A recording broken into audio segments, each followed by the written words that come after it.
Good morning, everyone, and welcome back to Talk of the Town. I'm Olin Joyton, president of Alpena Community College. My guests this morning are two young men in the Marine Tech program, Brandon D. Rock and Patrick Wright. Welcome to the show, gentlemen. Thank you for having us. Yeah. And let's see, Brandon, you are from Roscommon, graduated from Roscommon High School about 5 years ago, I believe. Yeah, I did, 2007. And Patrick, you were homeschooled, and you're just making that transition now into college. Yeah, kind of just sliding in, moving from one to the other. So the Marine Tech program is one that we have just launched this year, and the focus is preparation for people to work in the ROV, remotely operated vehicle, underwater vehicle industry.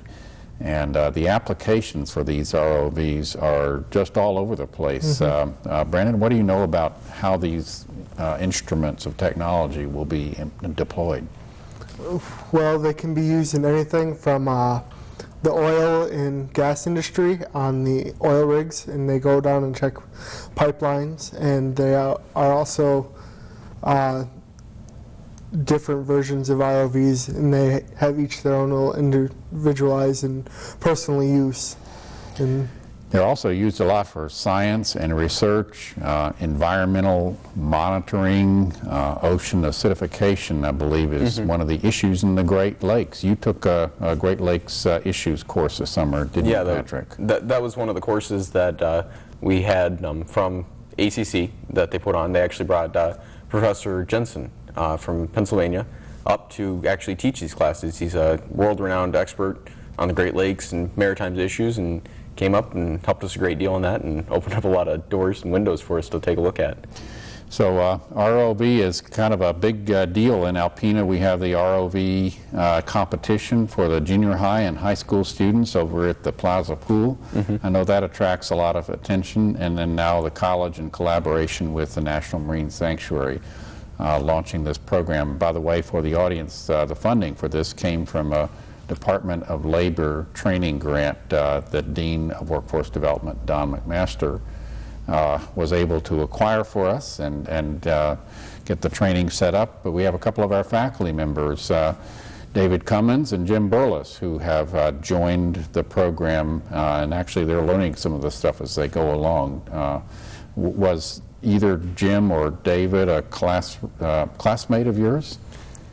during the diving classes, I believe both of them were, and we also had Matt Dunkel join us for the diving classes as well, so it was really great having some ACC instructors in the classroom with us. You know, it shows you, you go to college and even graduate school and you get your degree and you're ready to teach, but you're not done with your learning. Lifelong learning is the mission of Alpena Community College. It's really great to see these instructors as students along with the regular students like yourselves.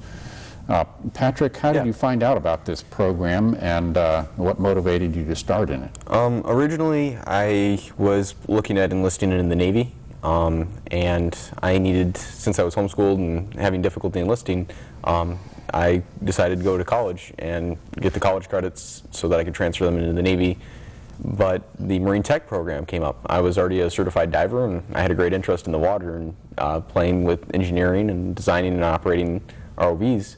And so it was just a natural fit to step in and say, this program is starting up and I'd love to take part in it. That's great. Well, it's wonderful to hear about your willingness to serve the country, and when you do go into the Navy, having this type of educational background will enable you to do, I think, much higher level work in the Navy, and will put your career in the Navy ahead of where it would have been. So that's a good combination. How about you, Brandon? How did you find out about the program? I was originally in the CAD Engineering Technology program, and Dave Cummins is the advisor, and he asked me why I wanted to do the CAD engineering, and I was like, I want to focus on underwater robotics.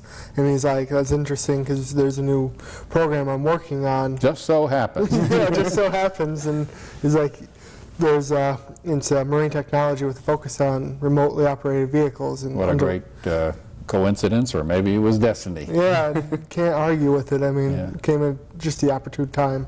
That's good. How about each of you talk about the high point this summer in your experience starting up with the courses for the program. Patrick, you first. Well, I mean, it was, I hadn't taken a summer course before, so it was a great experience to do, and I had a great time doing a lot of the classes. Our first class was the Intro to Underwater Archaeology, where we got our first NHS, which is the NAS, I'm sorry, which is the National Archaeology Society certification, which actually allowed us to do basic archaeology at the NOAA Center, and that was a lot of fun, honestly.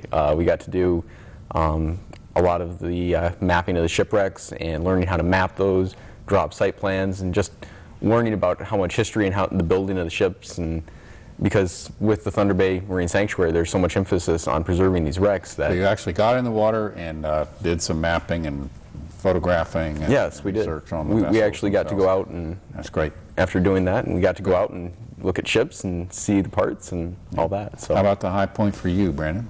I think the high point for me is after the third diving class, the rescue and research diver. We went out to the Grecian and seeing the bow of the Grecian poke out of the darkness of the water. Yeah. It was amazing. Must have been thrilling. Yeah, and I was excited in the fact that this could be my everyday. Right. And so I was like... That's great. And there's opportunity for people in the audience listening to join this program. You're going into classes that pertain to the program this coming fall, aren't you? Yep. And so for members of the audience, we've been through the regular registration period for the fall semester at ACC. Classes will actually begin tomorrow. However, you can come in during the first couple of days of classes, find out about this program, and jump in if the experiences of these young men interest you, pique your motivation to come on out and enjoy this form of education and training. What about the career outlook? Does it sound pretty bright for graduates in this program? It looks very, very bright. There is one other school right now in the United States that offers this type of program. It's out in California. Right. And they are actually not able to meet the quotas that the well companies are asking for. I've heard a quotation of 430 vacancies at this point. I don't know if you were told about that for this type of technician. And so it's ACC's responsibility to run technical programs that do meet labor market needs, and this is a great example. This is a great program because what we've researched and what we've heard is that the well companies are right now, they're taking CAD engineers, they're taking engineers and cross-training them to try and work in these ROVs, these million-dollar machines that they're putting down to look at the well rigs, and training these guys takes up time, and so this just fits a perfect slot. Well, our time is up, gentlemen. Thank you very much for being on the program, and good luck with your future studies. Thank you very much. Thank you for having us. This has been Talk of the Town with Nancy Smitham and Dr. Olin Joynton. For a list of events taking place in Northeast Michigan, visit our website at WBKB11.com and click on Community. This has been a Thunder Bay Broadcasting Corporation production.